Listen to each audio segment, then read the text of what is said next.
Surat Tengku Cik Ditiro kepada Residen Van Langen agar tercapai perdamaian dalam Perang Aceh, maka Belanda harus memeluk agama Islam di tahun 1885.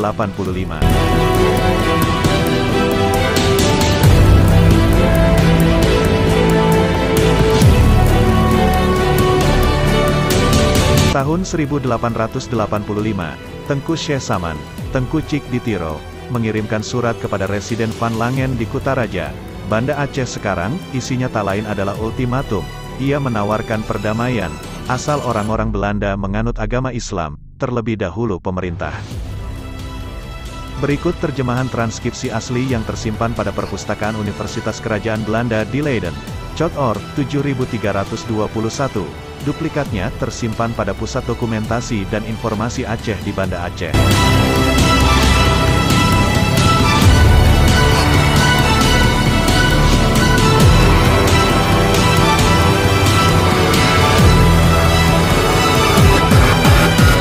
Berikut isi surat Tengku Cik Ditiro kepada Residen Van Langen agar tercapai perdamaian dalam Perang Aceh, maka Belanda harus memeluk agama Islam di tahun 1885.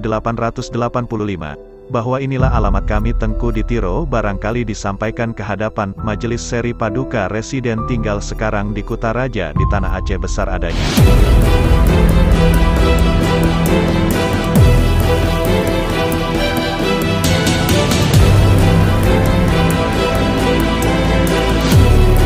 Syahdan, adalah dahulu masa kami dalam 26 pada tahun yang dahulu antara Tuan. Surat bersurat atas jalan bersaleh-saleh, serta kami telah jawab surat dengan terang syarat. Tuan besar itu masuk Islam mengucapkan 2 kalimat syahadat. Ketika itu boleh kami bersaleh-saleh, maka dalam itu, tiadalah datang dari Tuan jawaban surat kami. Hingga sekarang juga boleh tuan-tuan masuk agama Islam dan menurut syariat Nabi. Itulah yang lebih baik atas tuan-tuan. Sejahtera dunia dengan tiada terbunuh di mana-mana dan tiada aib keji lari pontang-panting. Dan tiap-tiap sawah dan serokan hutan dan jalan, dan barangkali dengan kuasa Tuhan seru sekalian alam keluar kompeni dalam negeri Aceh, serta ambil dan harta itulah yang sehabis keji dengan orang muslimin Aceh yang daif lagi miskin, dan terlebih jahat lagi itu siksa api di dalam neraka jahanam, dengan hukum Tuhan yang amat kuasa. Maka jika tuan-tuan mau masuk ke dalam Islam sama-sama orang Aceh, maka kami harap pada Tuhan seru sekalian alam terpelihara daripada nyawa dan darah dan harta, dan mencegah dan terpelihara daripada aib keji, ditangkap, dibawa kemana-mana atau terbunuh dengan kehinaan. Barangkali jika tuan-tuan dengar dan nurut seperti nasihat kami, ia dapat untung yang baik, dapat kemegahan.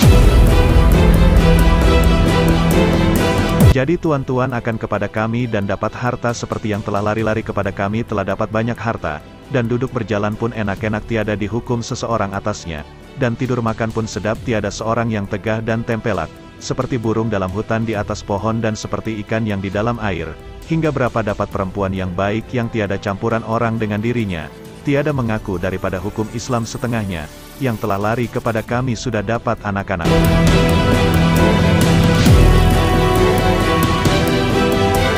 Maka yang terlebih baik dari itu sejahtera akhirat dengan baik, kembali ke dalam surga yang banyak nikmatnya serta kekal selama-lamanya, tiada mati lagi, bertambah-tambah nikmat dan lezat, berlain-lain tiap-tiap yang hawa nafsunya daripada makanan dan minuman, dan perempuan dan buah-buahan pun segeralah hasil.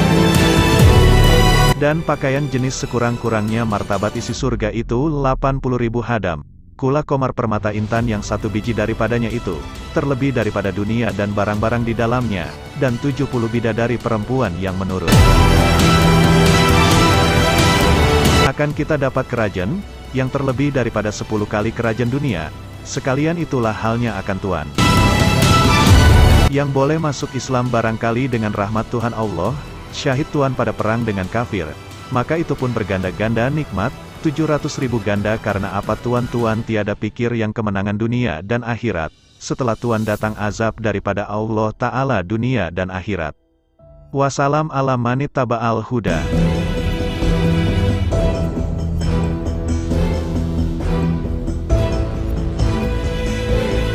Inilah surat Tengku Cik Ditiro dikirimkan kepada Van Langen pada tahun 1302 Hijriah dengan stempel dan tulisan Tengku Syekh Saman Ditiro.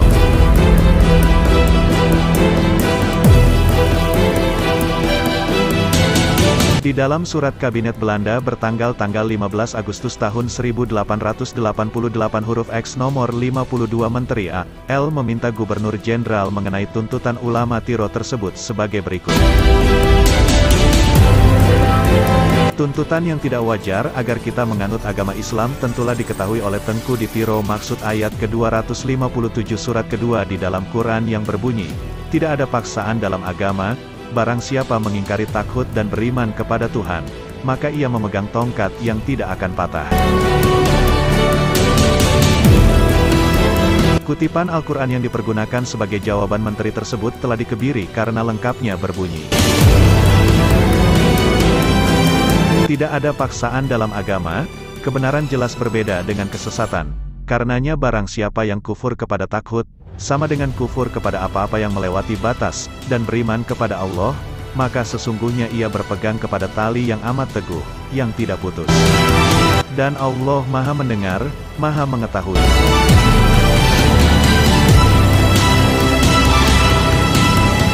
Pemerintah kolonial Belanda menyitir, mengkebiri ayat Al-Quran dengan pesan bahwa peperangan di Aceh bukanlah perang agama, semata-mata hanya untuk membawa peradaban. Kelak terjadi perubahan situasi di Aceh di mana kubu kemerdekaan, keluarga Tiro, seperti dinukilkan sejarah menuju kehancuran, hampir semua keturunan beliau dibunuh, sebagai kenangan-kenangan buruk.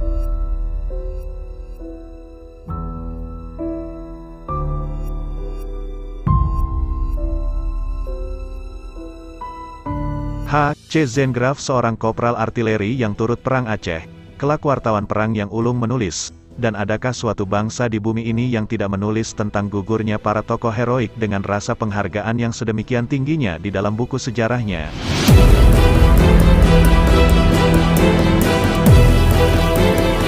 Sekarang kita telusuri riwayat singkat Tengku Cik di Tiro.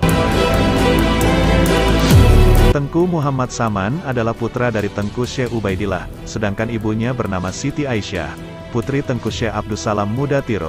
Ia lahir pada tahun 1836, bertepatan dengan 1251 Hijriah di Daya Jerung Kenegerian Cumbo Lamlo Tiro, daerah Pidi, Aceh. Ia dibesarkan dalam lingkungan agama yang kuat.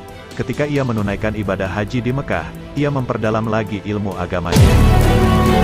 Selain itu tidak lupa ia menjumpai pimpinan-pimpinan Islam yang ada di sana, sehingga ia mulai tahu tentang perjuangan para pemimpin tersebut dalam berjuang melawan imperialisme dan kolonialisme.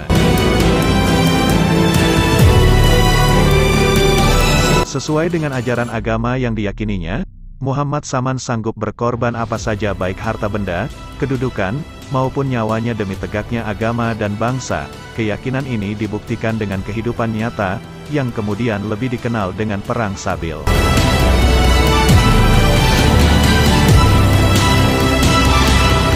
Tengku Cik di Tiro memimpin perjuangan rakyat Aceh melawan kolonial Belanda dengan Perang Sabil.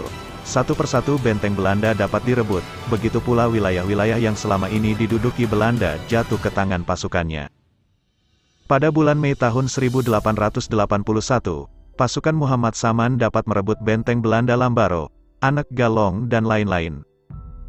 Belanda akhirnya terjepit di sekitar kota Banda Aceh dengan mempergunakan taktik lini konsentrasi, Konsentratiestelsel, yaitu membuat benteng yang mengelilingi wilayah yang masih dikuasainya.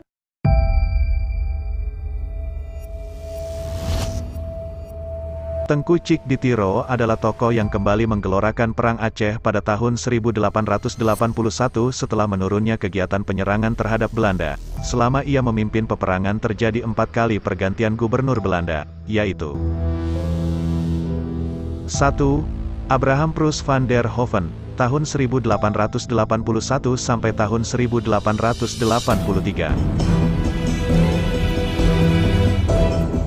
2. Philip Frans Laging Tobias, tahun 1883 sampai tahun 1884. 3. Henry Demeni, tahun 1884 sampai tahun 1886. 4. Henry Karel Frederik van Teygen, tahun 1886 sampai tahun 1891. 5.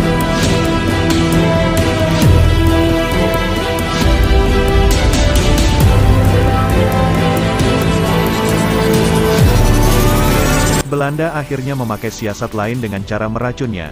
Muhammad Saman akhirnya meninggal pada bulan Januari tahun 1891 di Benteng Anek Galong.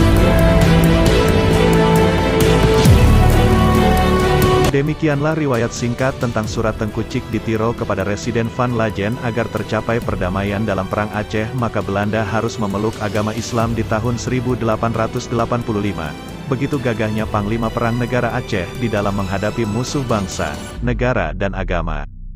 Pertanyaannya adalah, seberapa pedulikah bangsa Aceh sekarang ini yang pendahulunya mempertahankan Aceh hingga dirinya musnah?